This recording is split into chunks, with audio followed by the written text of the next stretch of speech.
अयोध्या में हाहाकार। सुमंत खाली रथ लेकर अयोध्या पहुँचे। लोग दौड़ दौड़ कर पूछते, मंत्रीवर राम कहाँ है? राम लक्ष्मण और सीता को कहाँ छोड़ आए? सुमंत नीचे गर्दन किए बिना बोले ही राजमहल की ओर बढ़ते गए। उन्हें अकेला आते देखकर रानियां भी जोर जोर से रोने लगी। राजा ने भी पूछा, बेटा राम कहाँ है? पुत्री सीता न जाने कैसे रहती होगी। राजा अनाथ की तरह रोने लगे। सुमंत ने भी रोते रोते सब हाल कह सुनाया। कौशल्या छाती पीट पीट कर रोने लगी। राजा दशरथ ने अपने अपराध के लिए कौशल्या से क्षमा मांगी। राम को अयोध्या से गए 6 दिन हो गए थे। तब से राजा दशरथ भी यूं ही पड़े थे। आधी रात होने को आई।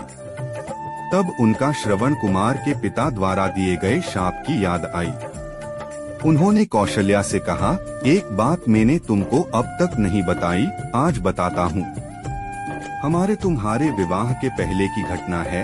एक बार वर्षा ऋतु में सरयू नदी के किनारे में शिकार खेलने गया। उन दिनों शब्दभेदी बाण चलाने का मुझे बड़ा शौक था। अंधेरा हो चला था। एकाएक नदी में से हाथी के पानी पीने की सी आवाज आई। उसी को लक्ष्य करके मैं बाण चला दिया। तभी मनुष्य के तड़पने की आवाज आई। मैं घबराया हुआ वहां पहुंचा तो देखा कि एक तपस्वी बालक घायल हुआ कराह रहा है। पास में एक घड़ा भी पड़ा है। वह रोते रोते बोला, मेरे अंधे माँ बाप प्यासे उस आश्रम में बैठे मेरी राह देख रहे होंगे। कृपा कर उनके लिए पानी लेते जाइए। इतना कहकर उसने दम तोड़ दिया। मैं जल लेकर आश्रम में गया। मेरी आहट पाकर उसके बूढ़े बाप बोले, बेटा श्रवण इतनी देर कहाँ लगाई? मेरी जीभ लड़खड़ा रही थी। मैं डरते डरते बोला, मैं श्रवण कुमार नहीं हूँ, अयोध्या का राजा दशरथ हूँ। गलती से मेरा बाण उसे लग गया है और अब वह इस संसार में नहीं है। यह सुनकर वे करुण विलाप करने लगे। मेरे साथ वे नदी के तट तक आए। उन्होंने पुत्र को जलांजलि दी और मुझे शाप दिया, हे राजन, पुत्र के वियोग में जैसे आज हम मर रहे हैं, वैसे ही तड़प तड़प कर तुम भी मरोगे। और उन दोनों ने उसी समय प्राण त्याग दिए। कौशल्या, लगता है उस शाप के सच होने का समय अब आ गया है। मेरे प्राण मानो कोई खींच रहा है। हाय, मैं मरते समय प्यारे पुत्र का मुंह भी न देख सका। मैं बड़ा अभागा हूँ, अपने किए का फल भोग रहा हूँ। हाय राम, हाय राम। कहते हुए दशरथ ने प्राण त्याग दिए। रानियां राजा के बल पौरुष का वर्णन करती हुई करुण स्वर में विलाप करने लगी। मंत्रियों ने राजा के शव को तेल से भरे कड़ाहे में रखवा दिया। फिर मंत्री परिषद ने विचार करके भरत को बुलवाने का निश्चय किया। हवा की गति से चलने वाले घोड़ों पर दूत भेजे गए। उनसे कह दिया गया था कि कैकेयी देश में पहुंचकर केवल इतना कहें कि आवश्यक कार्यवश गुरु ने भरत को तुरंत बुलवाया है।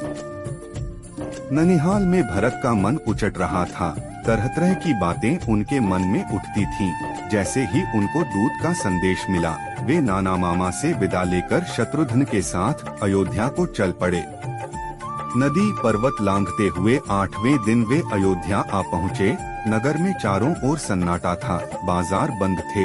नगरवासी भरत को देखकर मुंह फेर लेते थे। भरत घबराए हुए अपनी माता के महल में गए और ननिहाल का कुशल समाचार बताकर पिता और भाई राम के बारे में पूछने लगे। कैकेयी ने हंसकर कहा, तुम्हारे पिता तो स्वर्ग चले गए। वे इस पृथ्वी का सुख भोग चुके थे। उनके बारे में चिंता न करो। भरत फूट फूट कर रोने लगे। फिर उन्होंने पूछा, भाई राम कहाँ हैं? कैकेयी ने हंस हंस कर अपने वरदान तथा राम लक्ष्मण और सीता के वन जाने की सारी बातें कह सुनाई। वह बोली, बेटा भरत, मैंने तुम्हारे लिए ही सब कुछ किया है। अब चिंता छोड़कर अयोध्या की राज्य लक्ष्मी का भोग करो। भरत को माता पर बड़ा रोष आया। वे बोले, पापिनी, तूने यह क्या किया? इक्ष्वाकु वंश की तूने नाक काट दी। ऐसा ही करना था तो मुझे जन्म लेते ही क्यों न मार डाला। इस बीच राज्य के मंत्री भी वहां आ गए थे। उनके सामने भी उन्होंने कैकेयी को बहुत भला बुरा कहा। वे बोले, मंत्रियों, आप भी सुन लो। मेरी माँ ने जो कुछ किया है उसमें मेरा कोई हाथ नहीं। मैं शपथपूर्वक कहता हूँ। यह कहकर भरत तुरंत ही माता कौशल्या के पास चल दिए और उनसे लिपटकर बच्चे की तरह बिलखकर रोने लगे। माता ने उन्हें धीरज बंधाया, फिर वे भी पछाड़ खाकर भूमि पर गिर पड़ी। भरत ने माता को भी तरह तरह से सांत्वना दी। रात भर भरत पिता और भाई राम की याद करके रोते रहे। उन्होंने माता के सामने सैकड़ों तरह की सौगंध खाई और कहा कि जो पाप कर्म कैकेयी ने किया है उसका मुझे पता भी नहीं। जिसकी सम्मति से यह हुआ हो उसकी बुरी गति हो। सवेरा होने पर राजा दशरथ का चंदन की चिता पर दाह संस्कार किया गया। भरत ने सब अंतिम संस्कार गुरु के बताए अनुसार विधिवत किया। अगले दिन मंत्रियों और नगरवासियों को बुलाकर भरत ने कहा, अयोध्या का राज्य सबसे बड़े भाई राम का है। हम आप सभी उन्हीं के हैं। राम को लौटा लाने के लिए मैं कल ही चित्रकूट जाऊंगा। आप भी चलें। माताएं भी चलेंगी, प्रजा भी चलेगी और साथ में चतुरंगिणी सेना भी रहेगी। गुरु वशिष्ठ जी से भी मैं चलने के लिए प्रार्थना करूंगा। इसी तरह कहानी और व्रत कथा सुनने के लिए कृपया हमारे चैनल को सब्सक्राइब करें, वीडियो लाइक और शेयर करें। धन्यवाद।